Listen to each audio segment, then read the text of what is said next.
மகா கந்த சஷ்டி என்னைக்கு வருது அப்படிங்கிறத நான் இப்போ உங்களுக்கு சொல்லிடுறேன். அதாவது 6வது நாள் சஷ்டிங்கிற திதி வந்து சம்ஹாரம் நடக்கக்கூடிய திருநாள் 27/10/2025 திங்கட்கிழமை அன்று நமக்கு மகா கந்த சஷ்டியினுடைய 6வது நாள் சூரசம்ஹார திருநாள் அப்படிங்கிறது அமைஞ்சிருக்கு.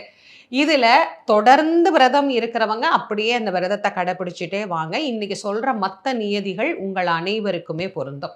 ஒரு நாள் தான் விரதம் இருக்க போறோமா, நாங்க இந்த 5 நாளும் விரதம் கிடையாது, ஒரே ஒரு நாள் தான் விரதம் இருக்க போறோம் அப்படிங்கிறவங்களுக்கு விரதம் எப்படி துவங்கணும் அப்படிங்கிறத இப்ப நான் உங்களுக்கு சொல்லிடுறேன். 27ஆம் தேதி திங்கட்கிழமை காலையில எழுந்து குளிச்சுட்டு, இந்த ஒரு நாள் விரதம் இருக்கிறவங்க கூட காப்பு கட்டிக்கணுமா அப்படின்னு சில பேர் கேட்குறீங்க. அவசியம் இல்லை. ஆனால் உங்களுக்கு விருப்பமாக இருந்தால் கட்டிக்கலாம், ஒன்றும் தப்பு கிடையாது. அதே மாதிரி கலசம் வைக்கணுமா அப்படின்னு கேட்குறீங்க. நீங்கள் முருகருடைய விக்கிரகம் வச்சு நீங்கள் வந்து வழிபாடு பண்ணுறீங்க அப்படின்னா கலசம் வச்சு மாலையில் அபிஷேகம் பண்ணிக்கலாம், தப்பில்லை. நாங்கள் விக்கிரகம் எல்லாம் வச்சிடலாமா, படம் தான் வச்சு வழிபாடு பண்ண போகிறோன்னா வெறும் படம் வச்சு நீங்கள் வழிபாடு பண்ணிக்கலாம். எப்படி விரதம் தொடங்க போறீங்கிறத பார்த்துக்கோங்க. விரதம் எத்தனை மணிக்கு தொடங்கணும்னா காலையில் 6 மணிக்குள்ள தொடங்கணும். இந்த ஒரு நாள் மௌன விரதம் இருக்கிறவங்களுக்கும் இது பொருந்தும். அன்னைக்கு காலையில் நீங்கள் எப்போ எந்திரிச்சு குளிக்கிறீங்களோ அப்போ எந்திரிச்சதுலேருந்தே அந்த மௌன விரதம் ஆரம்பிச்சிடும். குளிச்சுட்டு இப்போ நம்ம பூஜையை ஆரம்பிச்சிடலாம். இப்போ நம்ம பூஜையை எப்படி ஆரம்பிக்கிறது அப்படின்னு பார்த்துடலாம். எல்லா தெய்வங்களுக்கும் மலர்கள் போட்டுட்டு நம்ம கலசமோ படமோ முருகனுக்கு என்ன வச்சிருக்கிறோமோ விசேஷமா நம்ம அழகா அலங்காரம் பண்ணிட்டு, வில்வம் கிடைச்சதுன்னா இன்னைக்கு முருகனுக்கு அர்ச்சனை செய்யறது ரொம்ப ரொம்ப விசேஷமானது. நெய்வேத்தியமாக காலையில பாலும் பழமும் வச்சுக்கோங்க, தேனும் தினைமாவும் வச்சுக்கிட்டா கூட போதுமானது. காலையில வேற நிறைய பெரிய பிரசாதம்லாம் எதுவும் தேவையில்லை.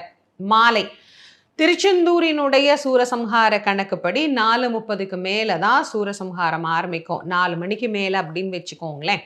நீங்கள் சூரசம்ஹாரம் எங்கிருந்து பார்க்க போறீங்கிறத முடிவு பண்ணிக்கோங்க. உங்கள் ஊரில் நடக்கக்கூடிய சூரசம்ஹாரம் 8 மணிக்கு மேலே தான் ஆகும், 9 மணிக்கு மேலே தான் ஆகும்னா அந்த நேரத்துக்கு பிறகு இதெல்லாம் செய்யுங்க. இல்லைம்மா நாங்கள் அப்படி ஒரு கோயிலை எங்கள் ஊருக்கு போய் பார்க்குறதுக்கோ இதுக்கோ வாய்ப்பு கிடையாது அப்படின்னா திருச்செந்தூரினுடைய சூரசம்ஹாரத்தை நீங்கள் கணக்கில் எடுத்துக்கலாம். கணக்கு வச்சுக்கிட்டு மாலை 4 மணிக்கு மேலே ஆரம்பிக்கிற அந்த சூரசம்ஹாரத்தை முழுக்க பாருங்கள். தொலைக்காட்சிகள்ல எல்லாம் ஒளிபரப்பு செய்யப்படும்.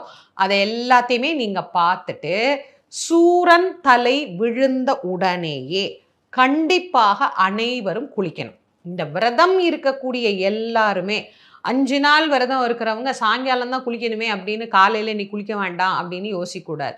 காலையில குளிச்சவங்க கூட சாயங்காலம் என்ன பண்ணணும், சூரன் தலை விழுந்த உடனேயே போய் குளிச்சிடணும். தலைக்கு குளிக்கணும். தலைக்கு குளிச்சுட்டு அதுக்கு பிறகு ஷட்கோண தீபம் ஏற்றி, காலையிலையும் நம்ம ஷட்கோண தீபம் ஏற்றுறோம், மாலையிலையுமே ஏற்றுறோம். காலையில் ஏற்றும் போது இன்னைக்கு நம்ம நிறைவு எழுத்தாக வ அப்படிங்கிற எழுத்துல தீபம் ஏற்றணும். மாலையிலையும் அதே மாதிரி 6ஐயுமே முழுசா ஏற்றணும். சரவண பவ அப்படிங்கிற முழு ஷட்கோண தீபமாக ஏற்றி முருகப்பெருமானுக்கு நெய்வேத்தியமாக பால், வாழைப்பழம், கொய்யாப்பழம், ஆப்பிள் என்னென்ன பழங்கள் இருக்கோ எல்லாம் வச்சுக்கலாம். 6 வகையான கலவை சாதங்கள் செய்யலாம். சக்கரை பொங்கல், தயிர் சாதம், அப்புறமா புளியோதரை, என்னென்ன சாதம் உங்களுக்கு செய்ய தெரியுமோ ஒரு 6 வகையான சாதம் நைவேத்தியமாக செஞ்சுக்கலாம். 6 வகையான சாதம்லாம் எங்களால் செய்ய முடியாதுமா, நாங்களே விரதம் இருந்து ரொம்ப ரொம்ப சோர்வாக இருக்கிறோம் அப்படிங்கிறவங்க ஏதாவது ஒரே ஒரு நைவேத்தியம் மட்டும் பண்ணிக்கோங்க. இந்த 6 சாதம் செய்கிறவங்களும் செஞ்சுக்கோங்க. முருகனுக்கு இது எல்லாத்தையுமே வச்சுட்டு திருப்புகழ், கந்தர் அலங்காரம், கந்தர் அனுபூதி, கந்த சஷ்டி கவசம் என்ன பாராயணம் பண்ணுறீங்களோ அதை நீங்கள் பாராயணம் பண்ணிட்டு முருகனுக்கு தீப தூப ஆராதனை காட்டிட்டு நம்முடைய கந்த சஷ்டி விரதம் முழுமையான பலனை தரணும் அப்படின்ட்டு முருகப்பெருமான்கிட்ட பிரார்த்தனை செஞ்சுக்கலாம். இப்போ ஒரு நாள் விரதம் இருக்கிறவங்க இந்த வழிபாட்டை நிறைவு செய்த பிறகு உங்களுடைய விரதத்தை பூர்த்தி பண்ணிக்கலாம். பட்டினி விரதம் இருக்கிறவங்க இந்த பிரசாதத்தை சாப்பிட்டுட்டு உங்களுடைய விரதத்தை பூர்த்தி பண்ணிக்கலாம். சில பேருக்கு சாதம் சாம்பார் எல்லாம் வச்சு வடை பாயசத்தோட படையல் போடுற முறை உண்டு, அது இருந்தாலும் பண்ணுங்க.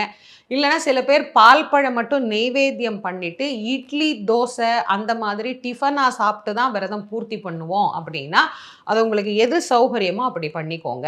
இது ஒரு நாள் விரதம் இருக்கிறவங்களுக்கு தான். 6 நாள் விரதம் 7 நாள்ல தான் கொண்டு போய் முடிக்கணும். முழுமையான கந்தசஷ்டி விரதம் இருக்கிறவங்களுக்கு 6ஆம் நாள் சாப்பாடு கிடையாது. ஞாபகம் வச்சுக்கோங்க. ஆனா 6ஆம் நாள் என்ன பண்ணலாம்னா, முருகனுக்கு நெய்வேத்தியம் பண்ண பால் சாப்பிட்டுக்கலாம்.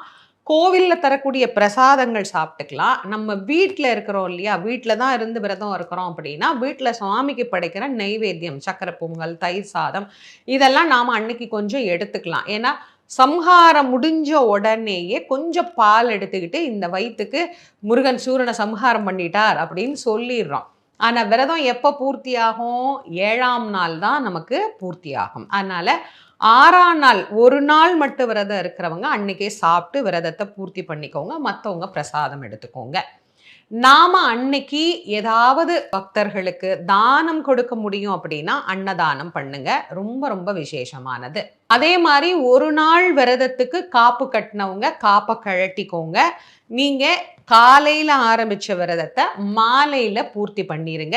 எதுக்காக இந்த விரதம் இருக்கிறீங்களோ, குழந்தைக்காகவா, கல்யாணத்துக்கா, நோய் நீங்கவா, குடும்ப நன்மைக்காகவா, அதுக்கெல்லாம் நான் ஒவ்வொரு நாளும் ஒரு திருப்புகழ் கொடுத்துருக்கேன். அந்த திருப்புகழை படிங்க. இப்போ உங்க ஊர் கோயில்ல எல்லாமே கொஞ்சம் தாமதமா ஆகும். 8 மணி 9 மணிக்கு மேல தான் சூரசம்ஹாரம் முடிச்சுட்டே வீட்டுக்கு வருவோம் அப்படின்னா கூட, நான் சொன்ன இந்த முறையில குளிச்சுட்டு அதுக்கப்புறம் தான் முருகனுக்கு பூஜை பண்ணி நெய்வேத்தியம் பண்ணிட்டு நாம இந்த விரதத்தை பூர்த்தி பண்ணணும். இதை ஞாபகம் வச்சுக்கோங்க. இப்ப ஒரு நாள் விரதம் இருக்கிறவங்களுக்கு என்ன முறையில வழிபாடு பண்ணணும் அப்படிங்கிறது தெளிவா புரிஞ்சிருக்கும். தொடர்ந்து 7 நாள் விரதம் இருக்கிறவங்களுக்கும் எப்படி பூஜை பண்ணணும் அப்படிங்கிறதும் தெரிஞ்சிருக்கும். இப்ப 7 நாள் இருக்கிறவங்களுக்கு விரதம் தொடருது. அப்படியே நம்ம தொடர்ந்துகிட்டே போவோம்.